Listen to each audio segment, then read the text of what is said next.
you're a fan of that author, I would really love to read some of his work for you. But for now, let's go ahead and get on with chapter 3 of Mary Shelley's Frankenstein.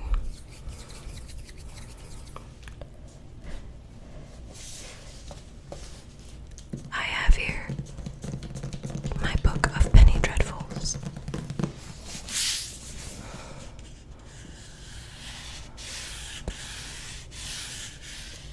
Penny dreadfuls.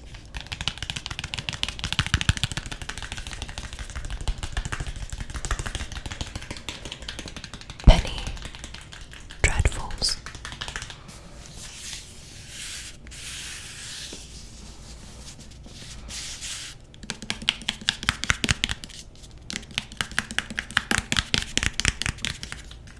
And let's go ahead and warm up your ears with a little book tapping.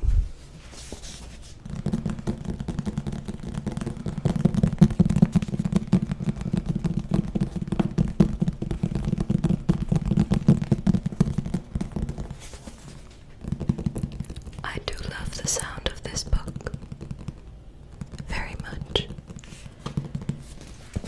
It's a very deep and bassy tap. Also, this book is quite beautiful. A little plain.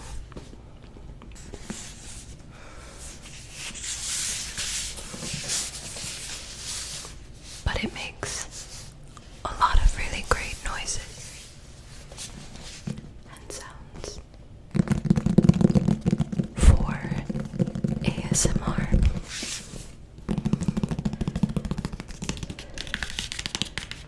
I particularly enjoy the spine.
This book has quite a few stories in it. Frankenstein being the largest of all the stories.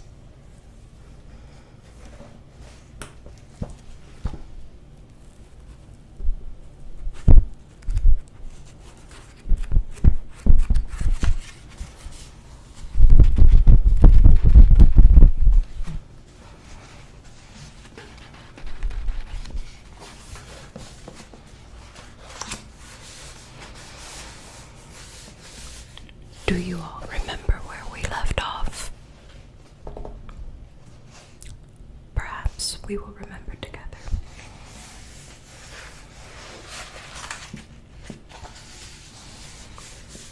Page 24.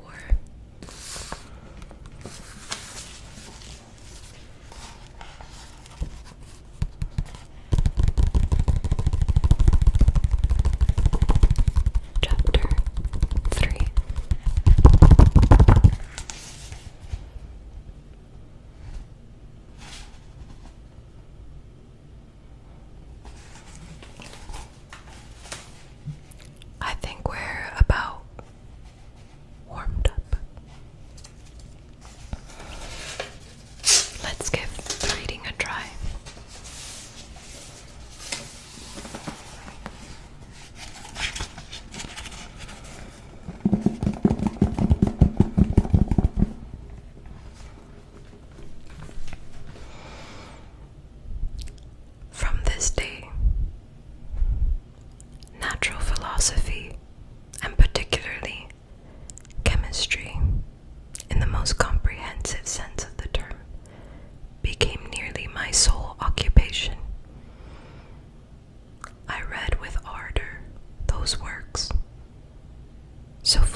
is true, with a repulsive physiognomy and manners, but not on that account the less valuable. In M. Waldman, I found a true friend. His gentleness was never tinged by dogmatism, and his instructions were given with an air of frankness and good nature that banished every idea of pedantry. It was, perhaps, the amiable character of this man that inclined me more to that branch of natural philosophy which he professed than intrinsic love for the science itself. But this state of mind had place only in the first steps towards knowledge. The more I fully entered into the science, the more exclusively I pursued it for its own sake. That application, which at first had been a matter of duty and resolution, now became so ardent and eager that the stars often disappeared in the light of morning whilst I was yet engaged in my laboratory. As I applied it so closely, it may easily conceived that I improved rapidly. My ardor was indeed the astonishment of the students, and my proficiency that of the masters. Professor Crimpy often asked me, with a sly smile, how Cornelius Agrippa went on, whilst M. Waldman expressed the most heartfelt exultation in my progress. 2 years had passed in this manner, during which I paid no visit to Geneva, but was engaged, heart and soul, in the pursuit of some discoveries which I hoped to make. None but those who have experienced them can conceive of the enticement of the science. In other studies, you go as far as others have gone before you, and there is nothing more to know. But in a scientific pursuit, there is continual food for discovery and wonder. A mind of moderate capacity, which closely pursues one study, must infallibly arrive at great proficiency in that study, and I, who continually sought the attainment of one subject of pursuit, and was solely wrapped up in his, improved so rapidly that at the end of 2 years I made some discoveries in the improvement of some chemical instruments which procured me great esteem and admiration at the university. When I had arrived at this point, I had become well acquainted at the university. Forgive me, I read that incorrectly. Let's try it again. When I had arrived at this point and had become well acquainted with the theory and the practice of natural philosophy, as depended on the lessons of any of the professors in Ingolstadt, my residence there being no longer conducive to my improvements, I thought of returning to my friends and my native town when an incident happened that protracted me to stay. One of the phenomena which had peculiarly attracted my entrance and my attention was the structure of the human frame, and indeed any animal endued with life.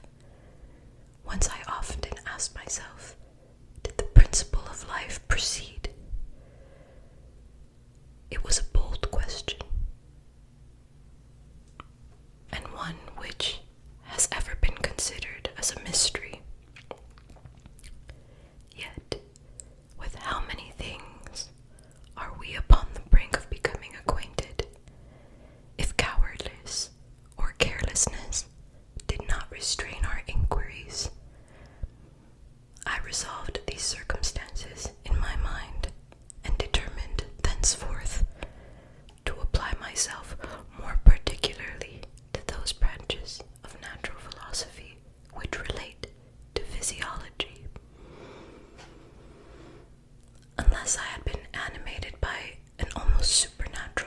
enthusiasm, my application to this study would have been irksome and almost intolerable.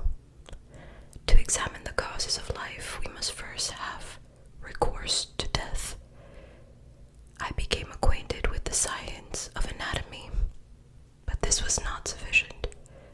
I must also observe the natural decay and corruption of the human body.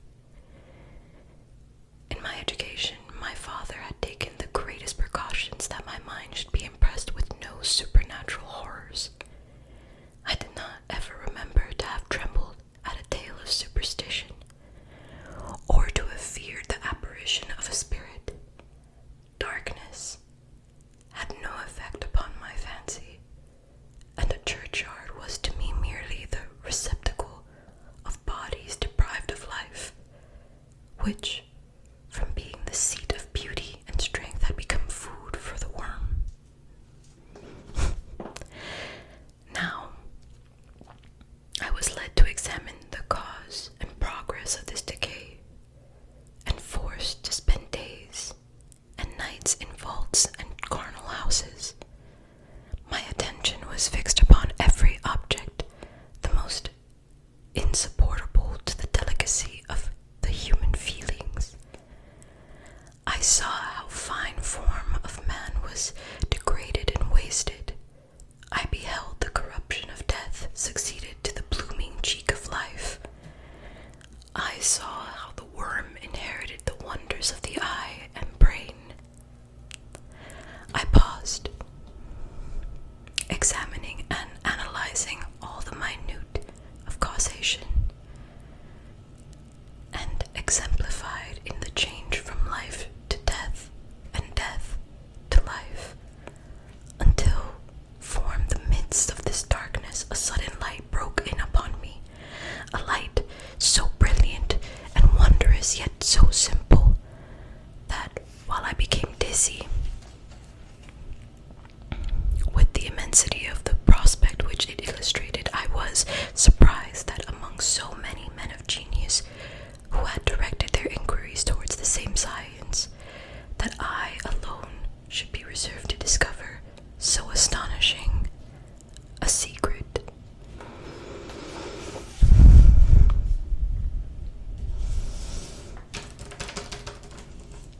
Well, it was definitely fun to read again, and my memory is coming back to me about the book, that is,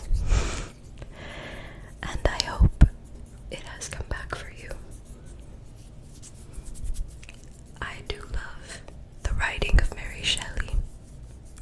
She has very beautiful lines in here and some very beautiful words. We have only scratched the surface of chapter 3.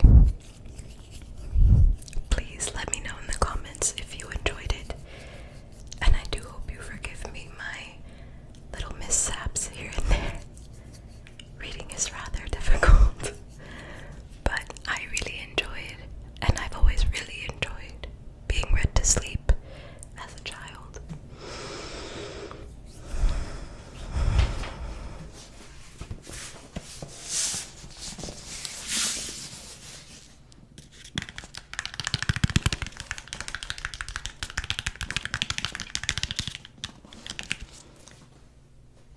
Thank you all for joining me tonight in this reading session. I hope you found it really enjoyable and very relaxing. And if you do like it, please feel free to like and subscribe. It really helps out the channel and helps me figure out what else to read for you and to learn with you as well. Perhaps together we can read many books and enjoy many beautiful words. Thank you all so much. Please feel free to like and subscribe. Good night.